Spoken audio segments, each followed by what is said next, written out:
Assalamualaikum warahmatullahi wabarakatuh. Salam sejahtera buat kita semua.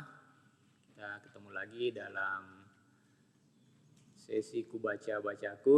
Topik hari ini adalah untuk apa ada kiblat.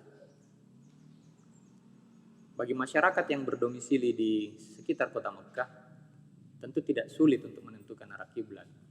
Mereka tinggal melihat posisi Ka'bah, kemudian mereka mensimetriskan, meluruskan arah sholat mereka tepat ke Ka'bah tersebut. Persoalan yang muncul adalah ketika posisi Ka'bah itu susah dilihat secara langsung, khususnya untuk negeri-negeri yang agak jauh dari kota Mekah. Berbagai cara pun dilakukan untuk memaksimalkan penentuan arah kiblat tersebut. Sebagian orang mencoba menggunakan kompas, walaupun ada persoalan tersendiri buat penggunaan kompas, yakni rotasi bumi ternyata menyebabkan arah magnetik bumi berbeda di tiap daerah dari waktu ke waktu. Beberapa penelitian menunjukkan bahwa arah magnetik terus bergeser hampir 5 km dalam 1 tahun untuk di beberapa wilayah. Sebagian yang lain menggunakan cara menentukan kiblat dengan melihat fenomena alam. Misalnya ada waktu-waktu tertentu ketika posisi matahari itu tepat di atas Ka'bah. Selain itu, beberapa orang juga telah menggunakan aplikasi dalam menentukan arah kiblat seperti Qibla Locator, kemudian Google Map, Google Earth. Melalui beberapa aplikasi tersebut, posisi masjid, rumah, kantor, atau di mana saja tempat yang pernah kita singgahi untuk sholat, itu menjadi sangat mudah untuk simetris dengan Ka'bah. Melalui aplikasi-aplikasi tersebut, dunia ini memang terasa sangat kecil. Sholat itu menyembah Allah Subhanahu wa Ta'ala, bukan menyembah Ka'bah. Firman Allah Subhanahu wa Ta'ala dalam surah Al-Baqarah ayat 144, hadapkan wajahmu ke Masjidil Haram dan di mana saja kamu berada, palingkanlah wajahmu ke arahnya. Dalam satu kisah, Rasulullah Shallallahu Alaihi Wasallam mengutus serombongan untuk berangkat ke Syria. Rombongan tersebut kemudian kebingungan menentukan arah kiblat.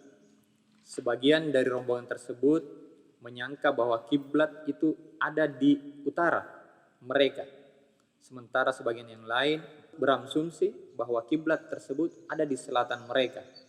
Ketika kembali dari perjalanan, mereka bertanya kepada Rasulullah tentang hal tersebut. Lalu kemudian turunlah ayat 115 surah Al-Baqarah yang artinya, kepunyaan Allah lah timur dan barat, maka kemanapun kamu menghadap, disitulah wajah Allah. Sesungguhnya Allah maha luas, rahmatnya lagi maha mengetahui. Orang yang sedang terbaring di rumah sakit, orang yang sedang berkendaraan, orang yang sedang berada di dalam tambang, atau sejumlah orang lainnya yang mungkin agak kesulitan untuk mensimetriskan posisinya dengan posisi Ka'bah, merupakan sebagian contoh yang menyebabkan munculnya pendapat bahwa kondisi tersebut menjadi batas toleransi untuk kesalahan arah kiblat yang mungkin saja dilakukan oleh manusia yang juga memang sangat terbatas.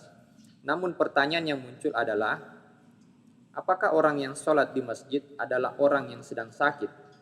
Ataukah apakah orang yang sedang sholat di masjid juga bergerak seperti orang yang sholat di dalam atau di atas kendaraan? Atau apakah orang yang sholat di masjid itu tersembunyi di dalam lubang tambang? Jawabannya tentu tidak. Maka seharusnya tidak boleh lagi ada toleransi untuk menentukan arah kiblat khusus untuk masjid.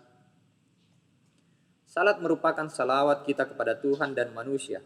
Maka manusia-manusia yang hubungan silaturahimnya dengan manusia yang lain kurang harmonis, atau manusia yang tingkah lakunya jauh dari rahmatan lil alamin, maka menurut saya belum melaksanakan sholat.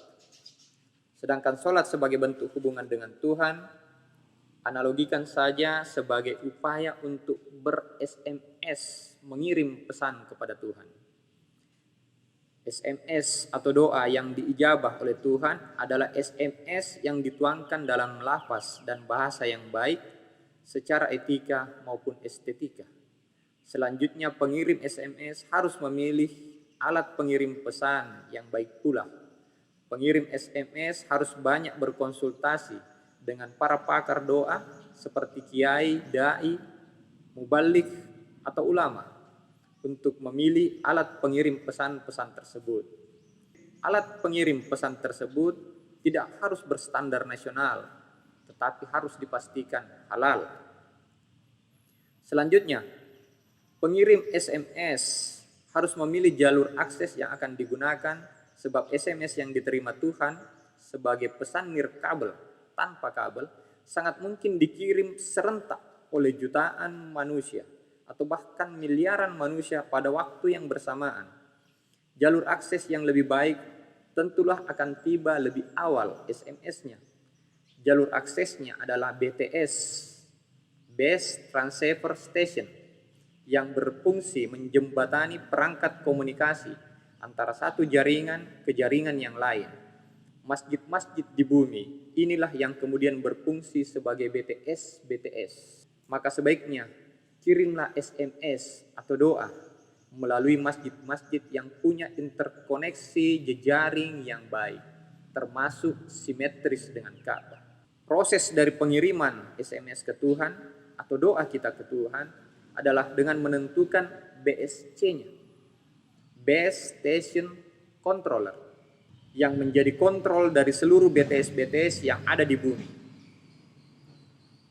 Ka'bah itu ternyata adalah base station control seluruh masjid yang ada di bumi. Saya menyarankan, jika ingin SMS atau doa Anda cepat diterima oleh Tuhan, maka pilihlah masjid yang berfungsi sebagai BTS dengan akurasi yang posisinya tepat mengarah ke Ka'bah. Sebab jika BTS yang akurasinya melenceng dari posisi base station control, yakni Ka'bah sendiri, tentulah SMS-nya akan lambat atau bahkan mungkin tidak diterima oleh Tuhan. Sebab SMS atau doanya memang tidak atau belum sampai atau terlambat sampai ke kontrol tersebut. Ternyata itulah gunanya ada kiblat. Terima kasih. Salam sejahtera buat kita semua. Hadanallah wa iyyakum ajmain. Assalamualaikum warahmatullahi wabarakatuh. Ku baca, ku baca, ku baca, ku